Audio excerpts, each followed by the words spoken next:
You think cruelty requires a broken childhood, a diagnosable disorder, or some fundamental moral defect.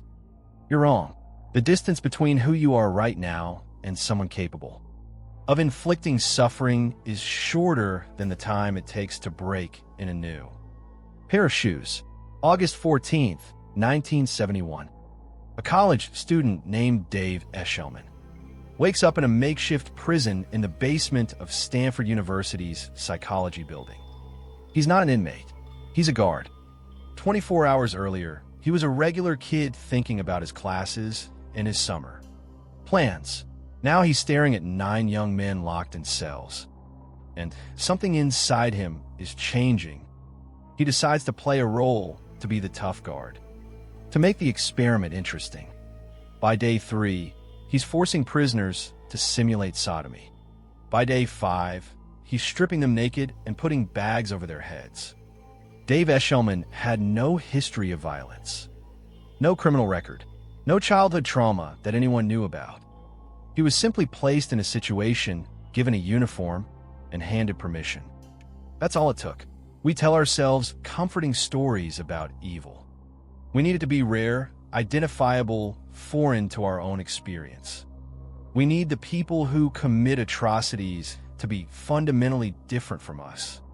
Wired wrong from birth, damaged beyond recognition. Because if they're not different, if they're just us under different circumstances, then we have to confront something far more terrifying than the existence of monsters. We have to confront our own capacity. The research tells a different story than the one we want to hear. It tells us that cruelty isn't an aberration. It's a potential that lives quietly in every normally functioning human brain, waiting for the right conditions to activate. And those conditions are more common, more ordinary, more present in your daily life than you've ever allowed yourself to consider. Philip Zimbardo didn't set out to prove that good people become cruel. He set out to study the psychological effects of perceived power in a simulated prison environment. He screened 75 volunteers and selected 24 of the most psychologically stable, most normal, most average college students he could find. These weren't troubled kids. These were the baseline, the control group for humanity. He randomly assigned them to be either guards or prisoners, and he expected to run the experiment for 2 weeks. It lasted 6 days. The transformation didn't happen slowly. It didn't require months of conditioning or elaborate brainwashing. It happened so fast that even Zimbardo, who was looking for it, was caught off guard. Within hours, they began asserting their authority in small ways, making prisoners ask permission to use the bathroom, enforcing arbitrary rules. By the second day, the prisoners rebelled, and the guards responded with fire extinguishers and increasingly creative punishments. By the third day, guards were waking prisoners in the middle of the night for count, making them do push-ups, forcing them to clean toilets with their bare hands. But here's what matters. Not all the guards behaved this way. About a third of them became genuinely sadistic. Another third were tough but fair. The final third were passive, uncomfortable with what was happening but unwilling to intervene. And that distribution, that breakdown of human response to power, shows up again and again in every study, every historical analysis, every examination of how normal populations respond when given authority over others. The sadistic third is larger than we want to believe. Much larger. Stanley Milgram understood this before Zimbardo ever put college kids in a basement. In 1961, Milgram wanted to understand how ordinary Germans had participated in the Holocaust. He didn't buy the explanation that they were all anti-Semites or sadists. He suspected something simpler and more disturbing. He suspected they were obedient. His experiment is famous now, but the details still unsettle. He told participants they were helping with a study on learning and memory. They were instructed to administer electric shocks to a learner in another room every time the learner gave a wrong answer. The shock started at 15 volts and increased in 15-volt increments, up to 450 volts. The shock generator was labeled. At 300 volts, it said extreme intensity shock. At 400 volts, it just said danger, severe shock. At 435 volts, there were only X's. The learner was an actor. There were no real shocks. But the participants didn't know that. They heard the learner's responses through the wall. First protests, then screams, then demands to be let out, then silence. Milgram predicted that maybe 1% of participants would go all the way to 450 volts. Experts he consulted predicted similar numbers. They were all wrong. 65% of participants administered the maximum shock. They did it while sweating, while protesting, while expressing discomfort and moral objection. But they did it when the experimenter, a man in a lab, coat with no actual authority over them, simply said the experiment requires that you continue. They continued. 65%. Not sociopaths, not criminals, random people from New Haven, Connecticut, teachers, engineers, salespeople, laborers, your neighbors, your co-workers. Statistically speaking, you. The findings were replicated in multiple countries with similar results. It wasn't an American thing. It wasn't a German thing.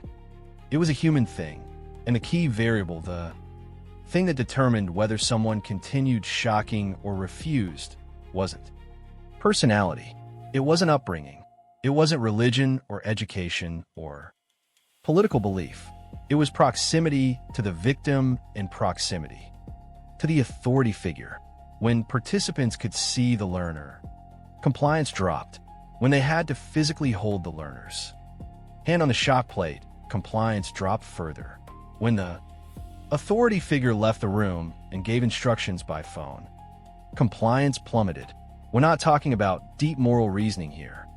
We're talking about simple sensory input. Can you see the suffering? Is the authority figure watching you? That's what determined whether normal people tortured a stranger. But even these experiments, as disturbing as they are, were constrained. They were temporary. They ended. The participants went home. They returned to their lives. What happens when the situation doesn't end? What happens when the role becomes your reality, when the authority becomes your identity, when the dehumanization has time to calcinate into genuine belief? We know what happens. We've seen it. We're watching it right now in prisons, in police departments, in immigration detention centers, in nursing homes, anywhere humans are given unchecked authority over other humans in enclosed environments. The pattern repeats. The transformation occurs. And it always starts the same way, with normal people who think they're different. The mechanism is well understood now. Social psychologists call it de-individuation. When you put on a uniform, when you join a group with a clear hierarchy and defined roles, parts of your individual identity begin to recede. You stop thinking of yourself as a person with a unique moral framework and start thinking of yourself as a guard, a soldier, a member.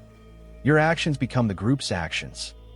Your responsibility diffuses into collective responsibility, which is another way of saying it disappears. In 1969, a researcher named Philip Goldberg wanted to test whether anonymity alone could increase aggression. He had women deliver what they thought were electric shocks to other women. One group wore lab coats and name tags. The other group wore oversized lab coats and hoods that covered their faces. The hooded group administered twice as many shocks and held them for twice as long.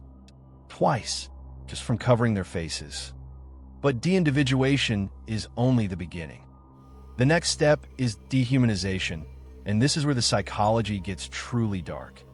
Because dehumanization isn't just a belief that other people are less than human. It's a cognitive process that happens automatically when certain conditions are met. Your brain literally stops processing them as people.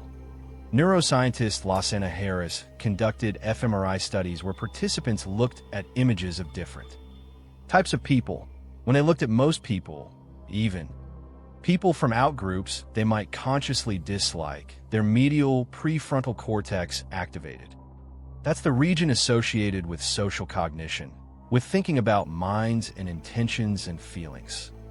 But when they looked at images of homeless people and drug addicts, that region went dark. Their brains processed these humans the way they processed objects. Not metaphorically, literally. This is what happened in Rwanda, where Hutu radio stations spent months referring to Tutsis as cockroaches before the genocide began. This is what happened in Nazi Germany, where Jews were systematically depicted as rats and parasites in propaganda. This is what happens in prisons when guards start calling inmates animals. The language isn't just rhetoric. It's rewiring. It's changing how the brain categorizes other humans, moving them from the category of person to the category of thing. And once that shift happens, once someone is no longer quite human, in your neural architecture, cruelty becomes easy, not despite your normal psychology, but because of it. Because humans are actually quite good at instrumental behavior, at doing what's necessary to achieve a goal. If the goal is maintaining order and the obstacle is this thing that used to register as a person but doesn't anymore, then hurting it isn't evil. It's practical. The Stanford Prison Experiment ended because Christina Maslach, a graduate student who would later marry Zimbardo, came to check on the study and was horrified by what she saw. She was the only one out of 50 people who had observed the experiment who objected. 50 people. Psychologists, graduate students, professionals. They saw the abuse and said nothing. But Maslach had something they didn't. She was new to the situation. She hadn't been there for the gradual escalation. She walked into day 6 without having experienced days 1 through 5. And so her baseline for normal was still intact. This is the incremental slide that makes cruelty possible. You don't wake up one day and decide to be evil. You make a small compromise. You enforce a rule a little more harshly than necessary. You use a term you wouldn't have used yesterday. You laugh at a joke that makes you uncomfortable. And each tiny step creates a new baseline, and from that baseline the next step seems equally small. The Nazis didn't start with death camps. They started with civil service regulations, then property restrictions, then identification requirements, then ghettoization, then deportation, then camps, then executions, then industrialized murder. Each step was justified by the previous step. Each step made the next step thinkable. The people operating the camps weren't different humans than the people who supported the civil service regulations. They were the same people 5 years and 1,000 small steps later. Reserve Police Battalion 101 was a unit of about 500 ordinary German men. Mostly middle-aged, mostly working class, mostly from Hamburg. They weren't SS. They weren't ideological true believers. They were drafted police reservists. In July 1942, they were ordered to round up the Jewish population of a Polish village called Józef and shoot them. All of them. Men, women, children, infants. Their commander, Major Wilhelm Trapp, was visibly upset when he gave the order. He told his men that it was a difficult task, but necessary. He said that any man who didn't feel up to it could step aside without penalty. Out of 500 men, 12 stepped aside. 12. The rest spent the day executing 1,500 people at point-blank range. They shot so many people that they became soaked in blood and brain matter. Some of them vomited between killings. Many of them drank heavily that night. But they did it, and over the next 16 months, that battalion would participate in the deaths of 83,000 people. Historian Christopher Browning studied this unit extensively, trying to understand what made them capable of such acts. His conclusion was unsettling in its simplicity.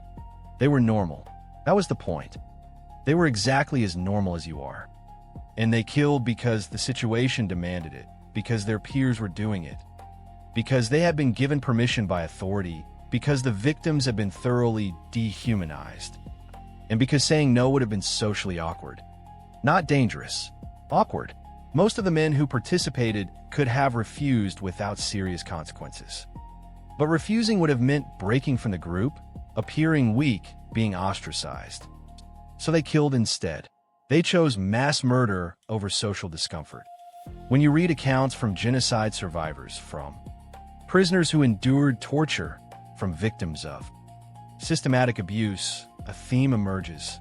The cruelty wasn't always loud. It wasn't always the dramatic violence we see in movies. Often it was casual. Guards chatting about their weekend plans while beating someone. Officers making jokes during an interrogation. Neighbors looting a deportee's home with the same energy they'd bring to a yard sale. The banality of evil isn't a metaphor. It's a description of what evil actually looks like when normal people do it. Because that's the final uncomfortable truth. Evil doesn't feel evil from the inside. The guards at Stanford didn't think they were becoming monsters. They thought they were doing their jobs, maintaining order, running a tight ship. The participants in Milgram's study didn't think they were torturing someone. They thought they were helping science, following instructions, doing what was expected.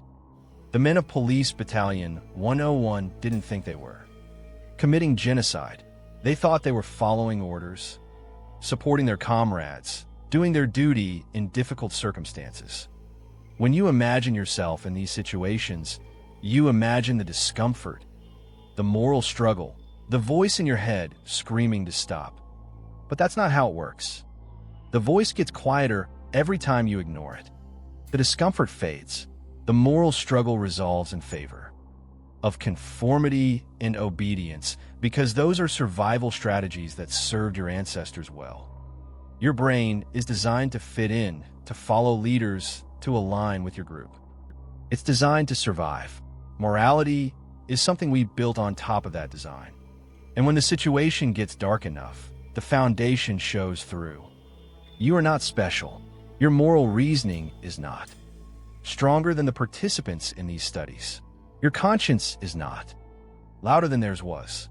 The same mechanisms that turned college students into sadistic guards and ordinary men into executioners are sitting in your brain right now, dormant, waiting for a situation that provides authority, anonymity, and permission. The brain right now, dormant, waiting for a situation that provides authority, anonymity, and permission. Authority, anonymity, and permission. The question isn't whether you could become cruel. You could. The question is whether you'll recognize the situation when it starts. Cruel. You could. The question is whether you'll recognize the situation when it starts. The situation when it starts. If the script made you uncomfortable, good. Discomfort is the beginning of awareness. Subscribe if you want more explorations of the psychology we'd rather not acknowledge. And here's something harder. Examine your own life for the small compromises, the casual dehumanizations, the moments where you went along to get along. They're there. We all have them. Recognizing them doesn't make you evil. It makes you honest.